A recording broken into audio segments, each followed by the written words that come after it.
All right, what's up, ladies and gentlemen? Welcome back to another video of Gamecock Chuck. Hey, go ahead and hit that thumbs up if you like this kind of content, if you like Gamecock content. If you are new here, go ahead and hit that subscribe button. Help this small channel grow. All of this is greatly appreciated. Get in the comments. Share this video with many fans as you know, many friends as you know, and turn them on to this channel. Let's get this channel growing. I appreciate each and every one of you for that. Just for checking this video out, I appreciate that. I mean, y'all don't know how much that means to me, but let's go ahead and jump into it. As today, we're going to talk a little men's basketball. That's right. I do content for football. I do content for men's and women's basketball. I'm going to try to do some baseball when it comes around as well. Try to do a lot of things Gamecock related, for the whole year. I'm trying to do the whole year round thing. So stick with me and like I said, subscribe. Like I said, we're going to talk men's basketball as the season is quickly approaching.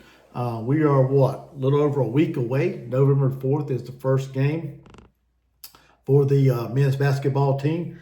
As that's what we're going to talk about, of course, the men's as they get ready to tip off the season. November the 4th against North Florida.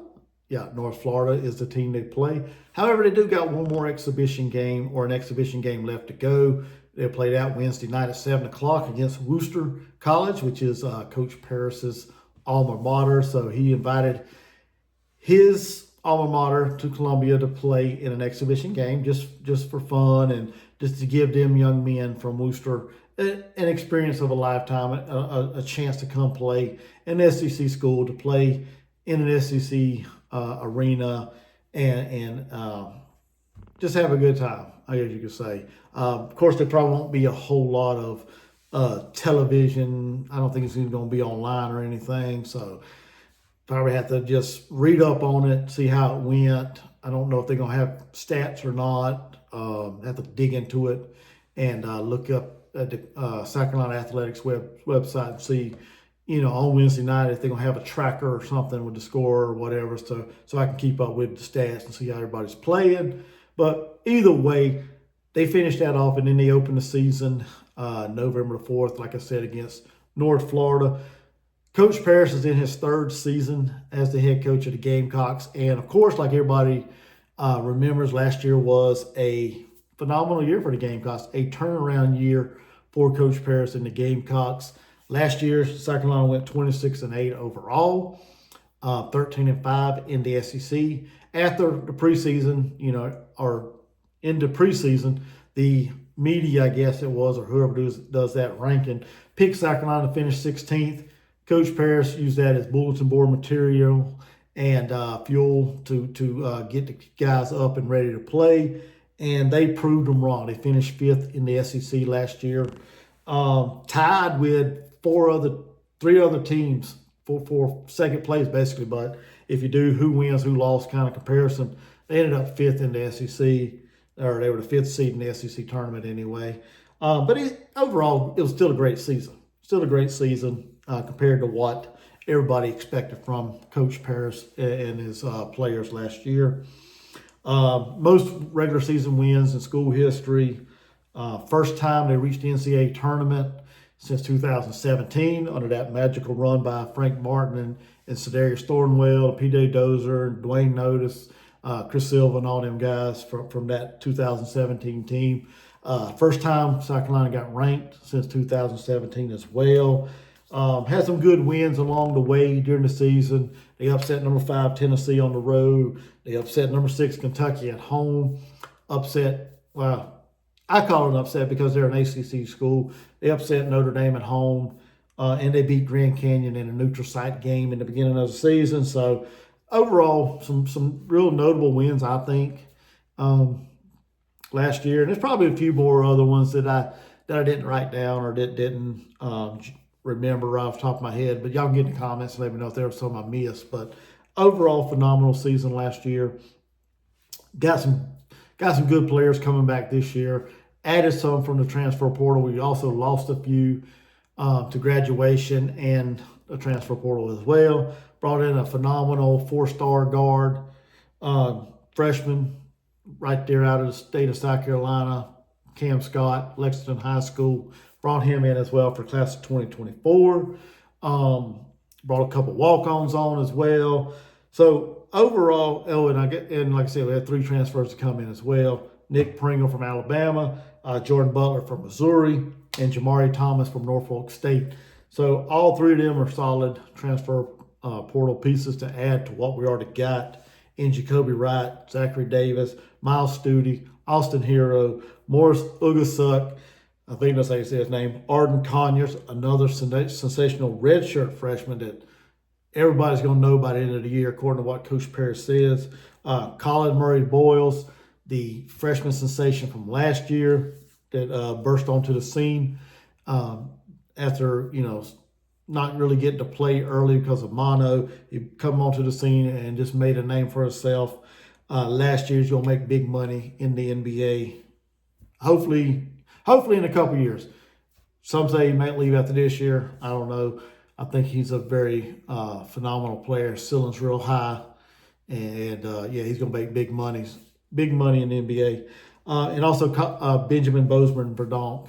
So, like I said, we got some good pieces on the roster, like I said, through transfer portal, through the high school ranking, and what was on the roster last year. We also had 2 walk-ons as well, Lance Piper and Weston Cogshaw, I think is how you say his name, Cogshaw. But both of them guys walked on, so I think we got a great roster there when you look at it top to bottom. Like I said, what we added and what we brought back. It's hard to replace Michi Johnson, B.J. Mack, and Talon Cooper.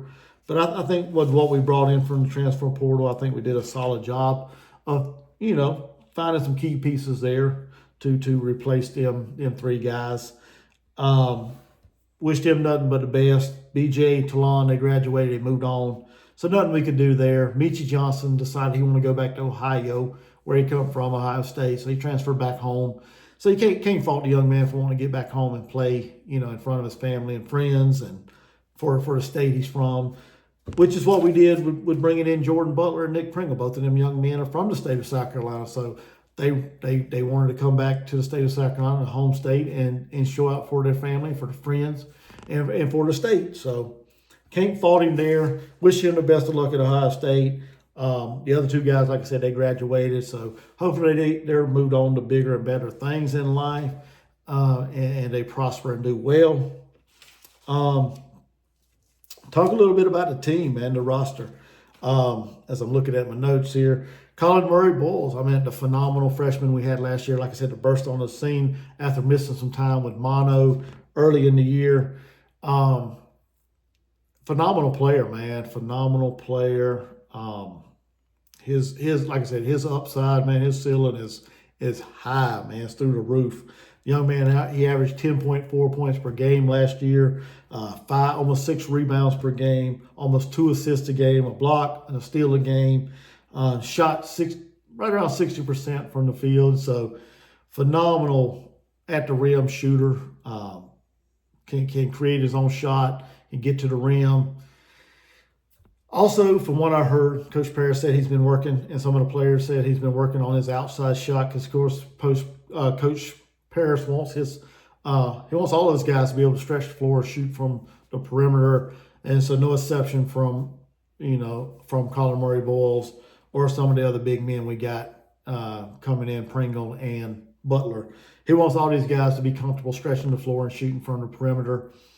But I think we'll see some 3-point shots from him this year. I don't think we saw a lot last year from Colin Murray Boyles, but I think this year we're going to see him step out a little bit and see what he's got from the 3-point line.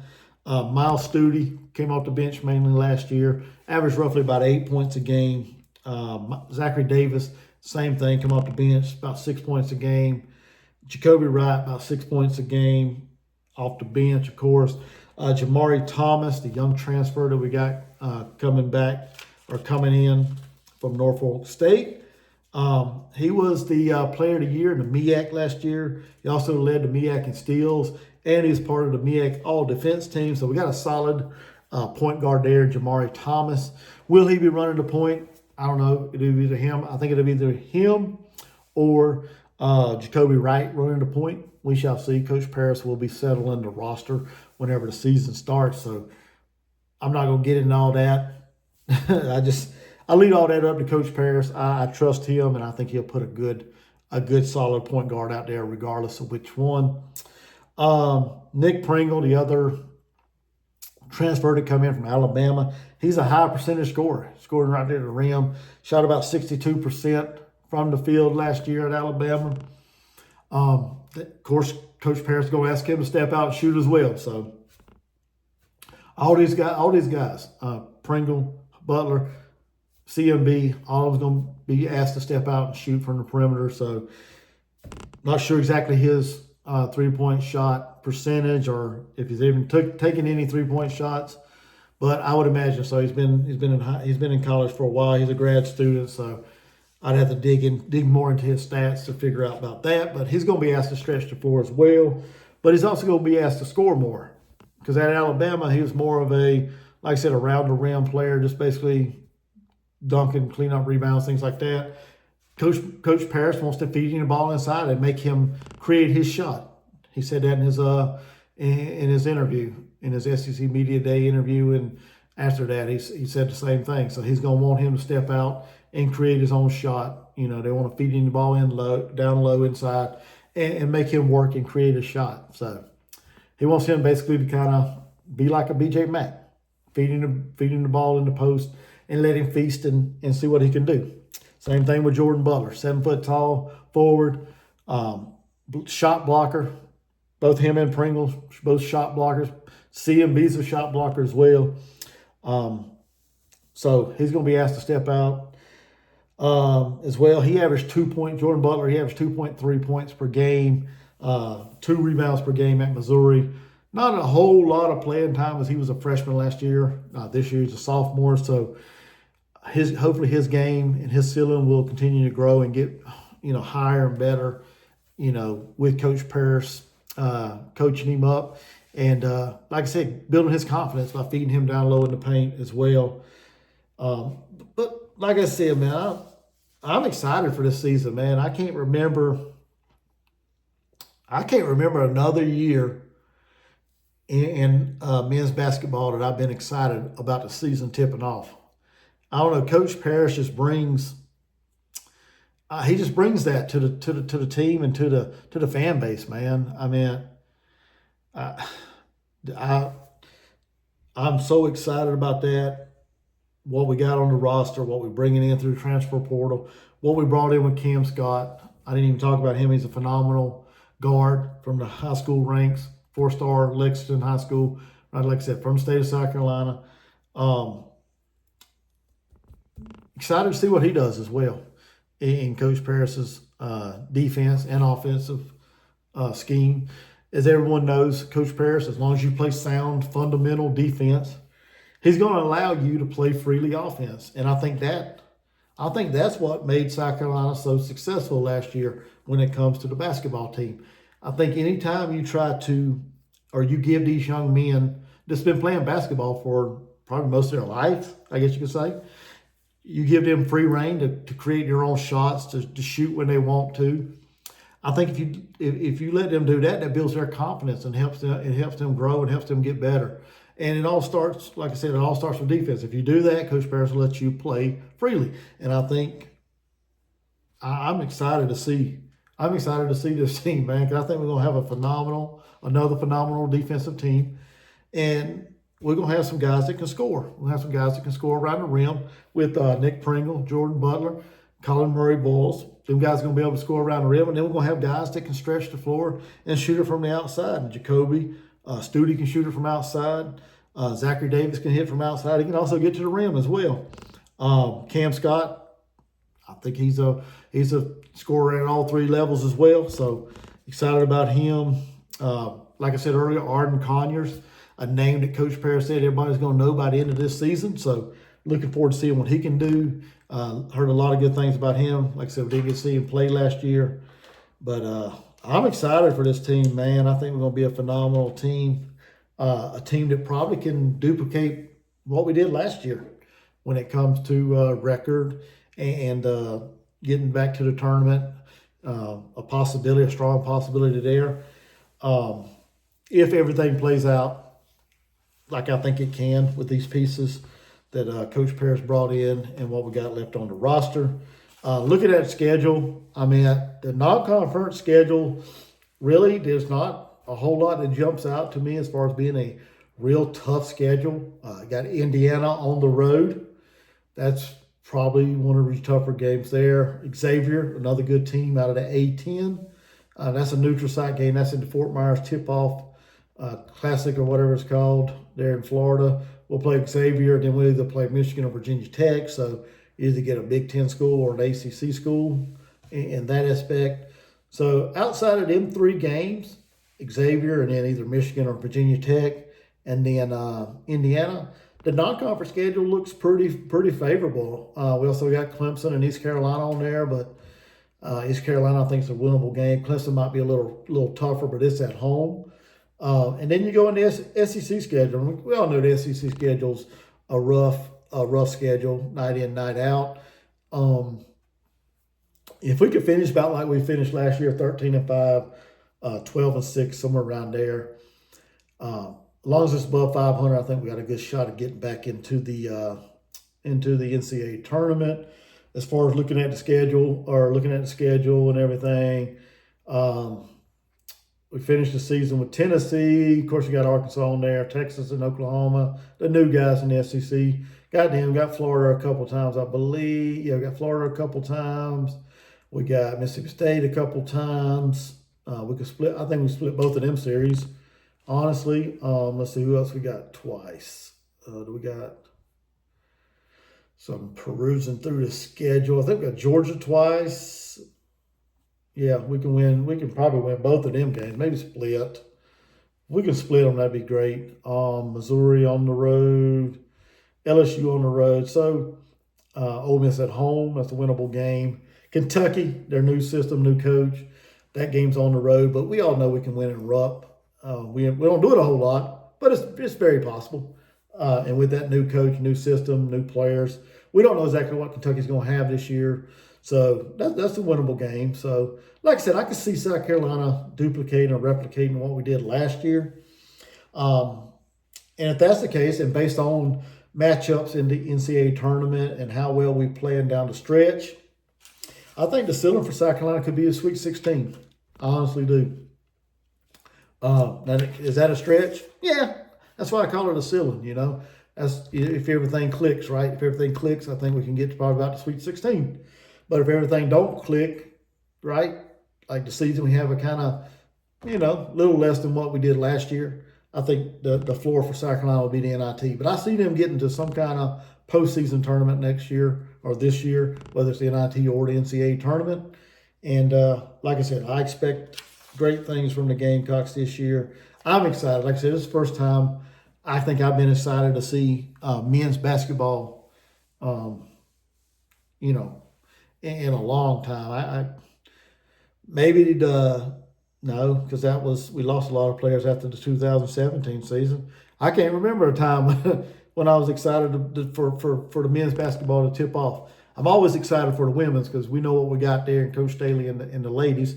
But this, just like I said, looking at this roster, what we brought in, what we got coming back, what we added through the transfer portal, the 24 class, I'm super excited. I am super excited about this team, and I'm ready to get it started. And it starts November the 4th against North Florida at 7 o'clock, I believe. Let me get back to the top of my schedule. I think it's at 7 o'clock. Yeah, 7 o'clock.